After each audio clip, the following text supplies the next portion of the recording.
but then it just explodes.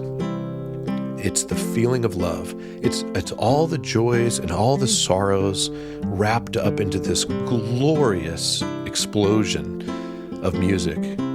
And I think it's that part that really hits people hard. It almost sounds like there's angels singing in this song. It's just beautifully all melded together.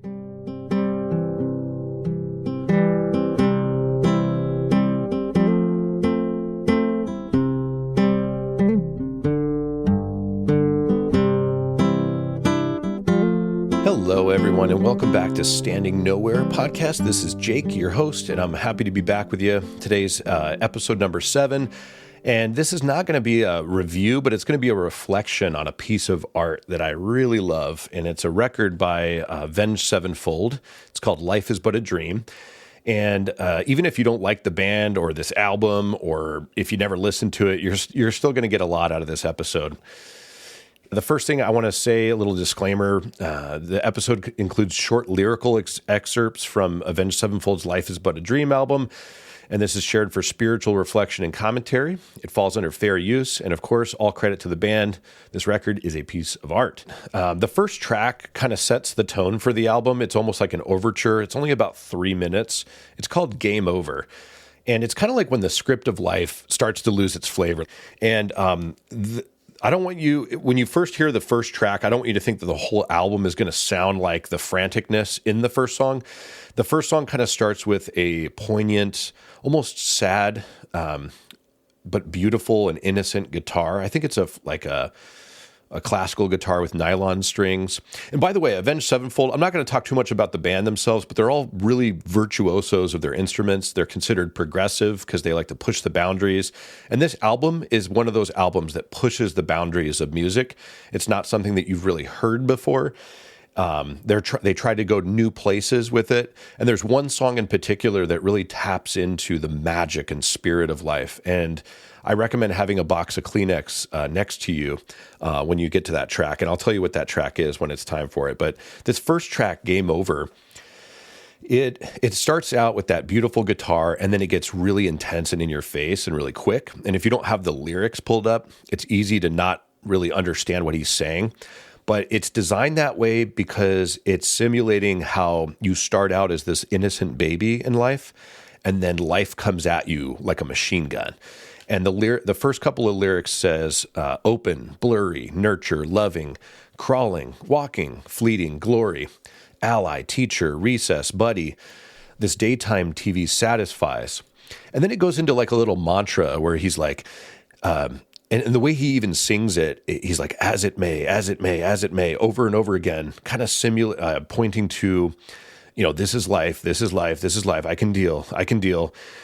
But then he goes into this really poetic lyric where he says, days are fine and come on time, but years leave with nothing to find. And this kind of points to how, like I was mentioning earlier, the flavor of life, it's like the bubble gum kind of loses its flavor a little bit when you're looking for that ultimate satisfaction in the material, in the external. You can't quite put your finger on it yet. But then it continues after that little melodic vocal part. It goes right back into the intense part, and you hear him scream in the microphone like, wake up, changes hormones, high school, threesome, roll call, study, license, freedom, questions, doubtful, wedding, family, happy ever after, dead end. And that points to like how in life we're groomed to get to school, kindergarten, and then first grade, second grade, move all the way up, graduate high school. Now you got to go to college or get a job. And then you get married. And it's like, now what? You get to that point where you're like, now what? And that's where a lot of people reach that midlife crisis. And the band, they were in their 40s too when they dropped this album. So you can tell that they've got some dirt under their fingernails. They've got some experience under their belt, and they're singing about it. And then the lyrics continue. The bestest part of waking up, kind of pointing to the slogans we hear in advertisements, and we try to find meaning in the mundane. There's the lyric mundane ideation, how half the time you meet people, it's almost like, oh, I'm into that show too. A lot of common interests in consumer things are what connect us these days, which is okay. It's okay to have similar hobbies, but when we find our identity in the material, that's where problems can start to arise, trying to find meaning in a consumer world. And then he goes back into the mantra, as it may, as it may, as it may. And then the last part of the song is where it starts to get a little sad. And you can tell the protagonist, who is us, starts to reflect on life. And the lyrics say, days they come and days they go, until no more days set you free. Well on my way to lose me. This album is very poetic. Even just reading the lyrics without music, it's very poetic. And then he says, it strikes me that I don't belong here anymore. As I observe my own reflection, try a happy face, staring through the warm tears, a sad frown from the cold years. Adieu. And the end of the song almost makes it seem like literal suicide. And my son and I have had conversations about this where initially it seems like somebody is hanging themselves because there's lyrics about throwing a rope over a tree. But I think it's metaphorical, and I think you'll agree with me. This is my interpretation, and of course music is open to your interpretation. But the whole album is about losing yourself, kind of turning within, going inwards. And it's not necessarily about actually killing your body, but the idea of yourself. There's a line where it says, I hang now from my family tree, which kind of points to the death of the idea of yourself in a lineage. There's a Hebrew word called, or it's shuv, and that's the original Hebrew word for repent, which means to turn back or to return, to come home. That's what it literally means. Today, repent means we look at it as guilt or self-condemnation, begging for forgiveness. But the original meaning, if you ever read the Hebrew word shuv as it was written in the Bible, is about turning within, going inwards. And Jesus had a parable about this with the prodigal son, where he took his inheritance and went out into the world and lived it up. And there's a part in the parable where he says, quote, but when he came to himself, he said, how many of my father's hired hands have bread enough and to spare? But here I am dying of hunger. And this hunger is not just for food, it's for meaning, connection, belonging. And then he says, I don't belong here anymore.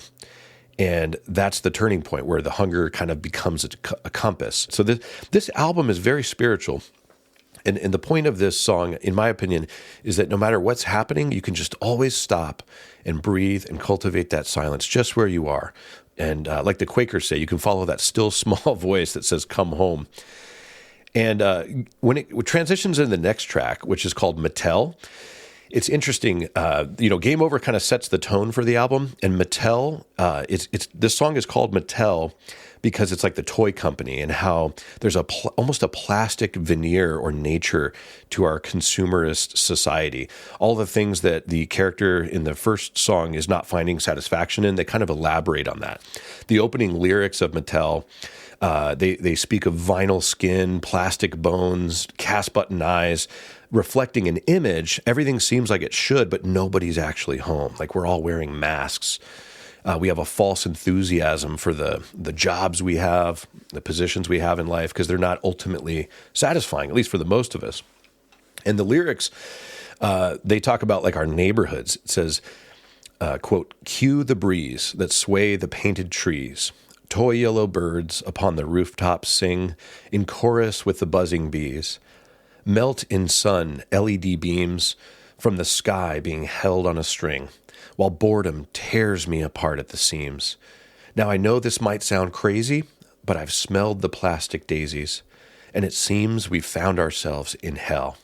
And that part, hell, is screamed into the microphone by the bassist, which to me evokes the idea of our soul desperately crying out for something real.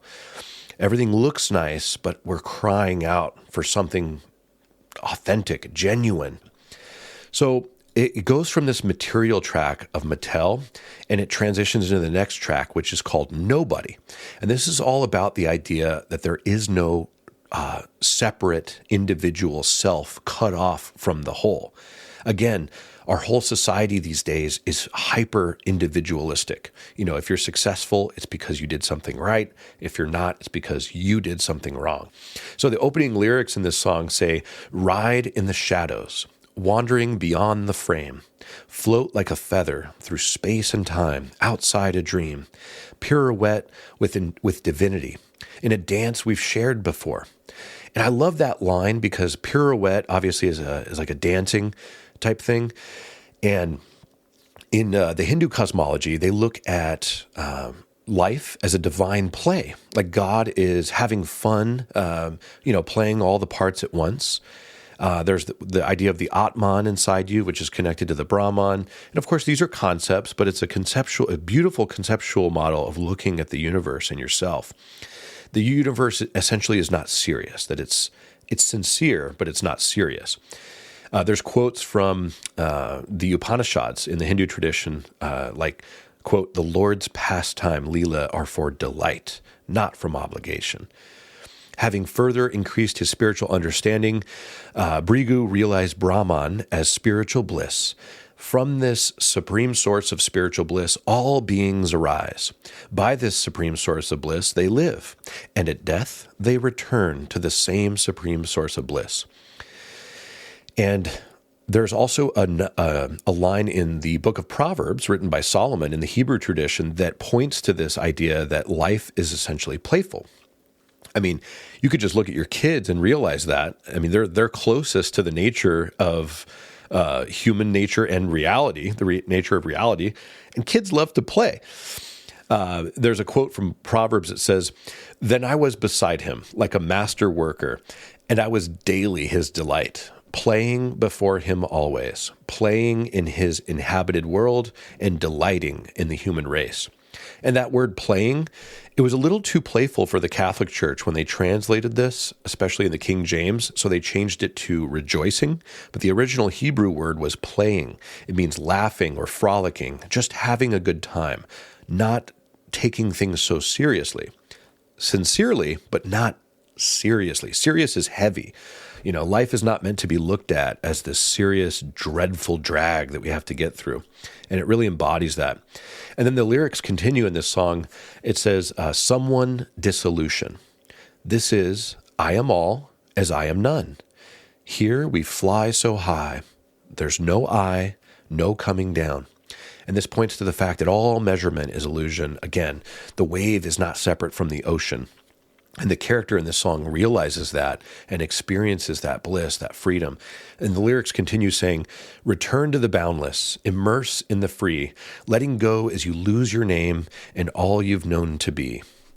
And it's intimidating to let go. Your ego wants to hold on to its identity.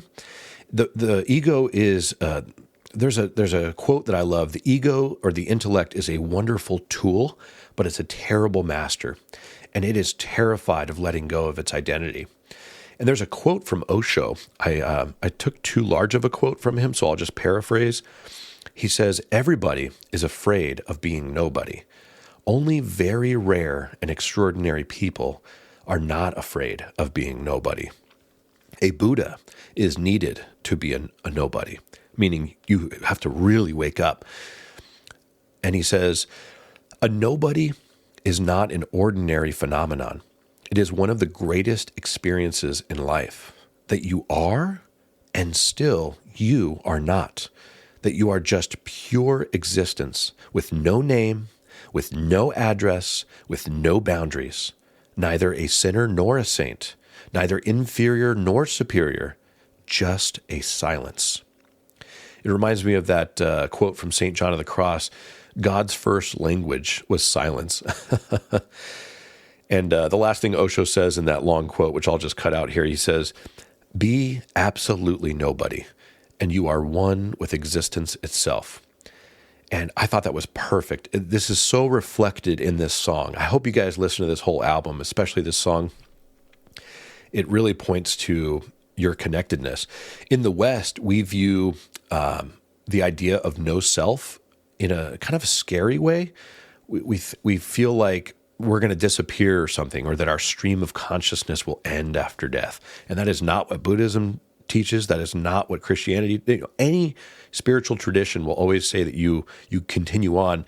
And the idea of no self or emptiness, the way to look at that from a Western perspective is that you're erasing the imaginary outline around your skin, where you think that what's inside your skin is separate from what's outside. So if you erase that imaginary barrier, you suddenly see that you are part of this huge tapestry that's all one thing happening. And the lyrics continue. There's a part where all the music cuts out, and all you hear is the lead singer kind of harmonizing with himself, similar to Freddie Mercury, like in Bohemian Rhapsody. And he says, I see, I see, I see. And then it just cuts to silence, and he says, nobody. And then it continues, and he says, breathe in the silence. Ebb and flow among the waves, blur on the spectrum, in light come dark and equal phase. And this points to that everything goes together. It's all part of one fabric. Like I've mentioned in past episodes, you can't have up without down. You cannot have soft without hard. You cannot have light without dark, or vice versa. And you can't have self without other. There's a quote on this that I really love that I wanted to bring up on this note, and it says, quote, he who knows not that the prince of darkness is but the other face of the king of light knows not me. Man, that hits you hard. It's also in the Bible too. If you read from the prophet Isaiah, it says, quote, I form light and create darkness. I make peace and create calamity. I, Yahweh, do all these things. Some Christians in the West today, the way they interpret the Bible, they don't know how to understand that. They don't know how to take that. And you'll hear apologists try to explain that away. But Isaiah the prophet, he is saying, look, everything is Yahweh, which that name means to be, to exist. I am, being itself. All being has this polarity that we perceive in the human mind, up from down, black from white, good from evil, etc. Now, after this song, Nobody, it's really interesting because it dives back into the material realm. But instead of Mattel, which zooms in kind of on the individual perspective and how it affects you, We Love You is kind of a zoomed out perspective on the whole system. And there's kind of like three elements to this song. It blends sarcasm and insincere flattery to highlight the horrific truth of endless desire, blind profit, and the frantic doing of modern life all the way up until you die. And it's kind of like, let's jump into some of the lyrics. It starts out really weird. So when you first put this song on, you're going to be like, what am I listening to? And these lyrics are designed to evoke that feeling in you on purpose because it's pointing to how corporations tell you that they really appreciate you and that they love you, or even from the consumer end, not necessarily the employee end, but even the consumer, you're told that you're special, that you're a unique snowflake, that you deserve this and that. So the lyrics open, there you are, you've come so far, sunny days, the air tastes so sweet. Flowers greet, birds will sing, you mean everything, you can be anything. And it's right when he says you can be anything, it sounds so ridiculous, and then it just cuts out. And it goes into the next part of the track. But this points to our hyper-individualism, that you're a unique snowflake, success or failure is your own doing. And right when the lyrics cut out in the beginning, you hear this, just the bass and the drum, just doom, doom, doom, doom, like a machine. And it jumps into what's underneath that false veneer, like it points to in the beginning of this song, what's underneath that falseness, it says more power, more pace, more money, more taste, more sex, more pills, more skin, more shills. This points to the amplifying of our desires, stoking the flame of your wants. And as they say in Buddhism, it's desire that creates suffering because you're kind of bent forward out of your position, that you want something you don't have, or you don't want something you do have. Essentially, you're not standing directly over your feet, right where you are, appreciating what you have. You want something else, or you don't want something you have. And it also points to the fact that everyone's obsessed with their image. You know, when I went to the gym, if you go to the gym, you see that everywhere. Guys taking pictures of themselves in the mirror. It's good to go there to get healthy, but you can see the egoism that's baked into our system. You know, more power, more pills, this and that, more sex. The song transitions after that into another sarcastic part where it's like, you know, you're great. Let me see if I can find the lyric for it here. Here it is. Yeah, just like in the intro, it kind of transitions into, you know, you're great. Look at the way you've been handling yourself. We love you. And the we love you is sarcasm. And then it goes right back into the system again. More power, more performance, you know.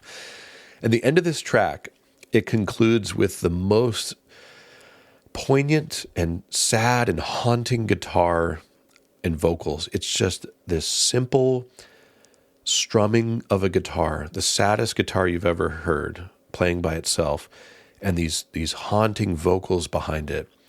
You know, it ends with the we love you, we love you, we love you.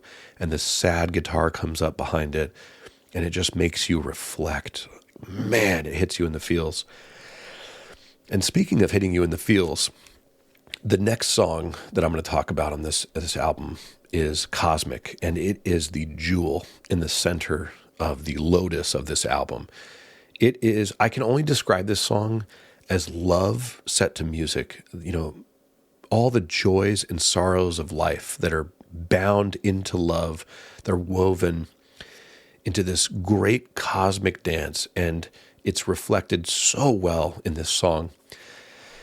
And this is the song that you must hear. If you listen to none of this album, this song you must listen to, because you will hear people you have lost speaking to you from this song. You will hear parts of your soul speaking to you. You will hear the universe itself speaking to you through this song. This song is a miracle. It is the most important song I've ever heard in my life, and I put it at the top. And it's always hard to say this is my favorite song or this is my favorite album, but this one, it's hard to find. It's a meditation. This whole album is a meditation. The lyrics to this song open to fade from all that was before. We shut another door, but not a last goodbye. Fate has taken once again. A fight we'll never win, and time again we try. We can't escape from these rhythms of life, you know, this divine pulse, this sacred pulse beneath it all, the rise, the fall. But we can learn to dance with them, to move with grace, not resistance. And that happens in silence. You know, in the book of Job, in the Bible, which is a very profound book, a wisdom book, all about suffering, there's a simple little line from Job after he's lost everything. And it's this attitude that we all need to hold. It says, Yahweh gives and Yahweh takes. Praise be to Yahweh. And again, I always like to remind you guys, Yahweh, if you don't want to imagine a personified God, remember Yahweh, the Hebrew names have deep meaning, and that name means to be. So your being, you are going to experience giving and taking, and you've got to be with it, and you've got to love it either way. When it takes something from you, you got to love it. You know, it's hard to do that. The lyrics continue. Pain, it found its way back in until we meet again into that good night, none too far as we chase through the stars beyond forever. I'll follow you. In the middle of the song, after the lyrics I've read you, there's a guitar solo that I can only describe as the dance of the universe, the dance of life. It crescendos in ways that I can't even imagine how you'd play this on the guitar. And it sounds like the Big Bang. It sounds like just everything. And it fades away. and it introduces a very soothing piano melody with almost what you would call a mantra, reminding us that we are in everything. Our loved ones are within us, speaking back to us when we get quiet and we listen. And I want to read that next part to you. These are the lyrics that are sung over the piano, and it's so good. It says, "Dancing in the wind as roses born again, there you'll find me. Before the dawn of man, in castles made of sand, there you'll find me. Riding in the caves as fire lights the way, there you'll find me. Mask of royal glow, dawn in Pharaoh's clothes, there you'll find me. Let it go. Rings of dust and ice, weightless in the night, there you'll find me. Let it go." And after that beautiful piano and those lyrics that I've just read you, it's kind of like the center point of the song where it collapses into this little innocent, beautiful little, I don't even know how to describe the sounds, but then it just explodes. And the explosion I can only describe as love. It's the feeling of love. It's all the joys and all the sorrows wrapped up into this glorious explosion of music. And I think it's that part that really hits people hard. It almost sounds like there's angels singing in this song. It's just beautifully all melded together. You can imagine all the sorrows and joys in life wrapped up into this moment when it explodes. And you hear these to me sounds like angels. And then the song kind of continues, and it almost starts from the middle and works its way back out again. Like the song starts from the outside and works its way to the middle, and then the middle works its way back out. And the lyrics reflect that in kind of a mirror. And the way they're sung, it's almost like that person you lost is singing back to you, like a voice from the other side. And it harmonizes with the original lyrics and melody, but it changes the melody just a little bit in the way it sings. It really encaptures the dance or the ebb and flow of life. And the lyrics say, the same thing that I read to you before, and they say at the end, "I'm gone, I'm gone, I'm gone." That you can't hold on. You appreciate it while it's here. You mourn it when it's gone, but that's just life. And there's a poem by Thich Nhat Hanh that I would love to read to you guys that this song really reminds me of. It's called "Please Call Me by My True Names." And this one hits hard, so keep the Kleenex nearby. It says, "Don't say that I will depart tomorrow. Even today I am still arriving. Look deeply. Every second I am arriving.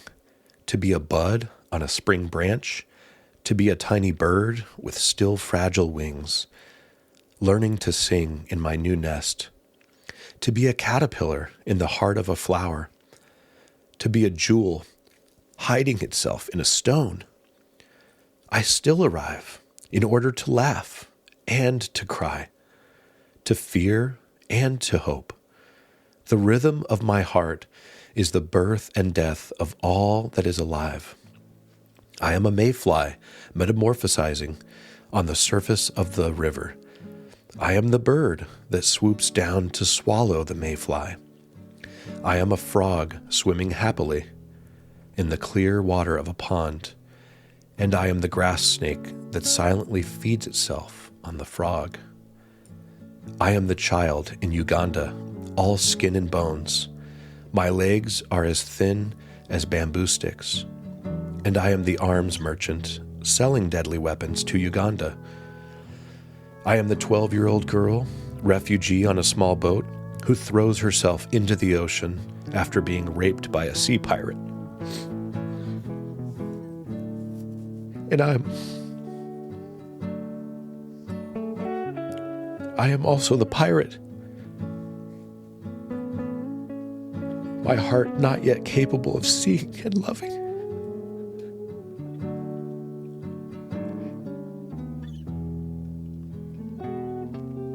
I am a member of the Politburo with plenty of power in my hands, and I am the man who has to pay his debt of blood to my people, dying slowly in a forced labor camp. My joy is like spring, so warm, it makes flowers bloom all over the earth. My pain is like a river of tears, so vast it fills the four oceans. Please call me by my true names, so I can hear all my cries and laughter at once, so I can see that my joy and pain are one.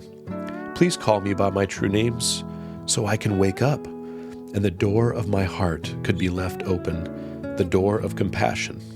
And that's from Zen master Thich Nhat Hanh. You know, if you guys have ever wondered what Buddhism is all about, that poem, that just hits it. Ram Dass, who I've mentioned before, major inspiration in my life. He actually has a mantra, which is on this album art. If you get the vinyl edition, Ram Dass has a mantra where he says, I am loving awareness. I am loving awareness. And they put that on the back of the album. So you can see they pulled from a lot of different sources. And I didn't have time to touch on all of them. But on this note of flying away and letting go of the ego, Ram Dass once compared surrendering your ego or intellect to jumping out of an airplane, because it's scary. And he says on the way down, you realize you forgot your parachute. And then a little way further, you realize there's no ground. It's just falling. You know, at first it's terrifying. And then halfway down, there's no parachute. And then there's no ground. It's this moment of leaping into the unknown. It's not the end. It's actually the beginning. It's making all things new. You're not falling, you're flying. And that's what it feels like. I've touched on this in other episodes, I think episode 4, where the more you cultivate mindfulness and continuity of mindfulness throughout your day, it does feel a little bit like you're floating, maybe like you're falling sometimes, because your brain is not gripping every moment in thought. You're actually experiencing life. There's one last track, which is the title track of the album, Life is But a Dream. And it leaves a little ellipses at the end, like, ooh, what's next? And it's just a little poignant closing melody on the piano. And the piano is played by none other than the lead guitarist, Sinister Gates.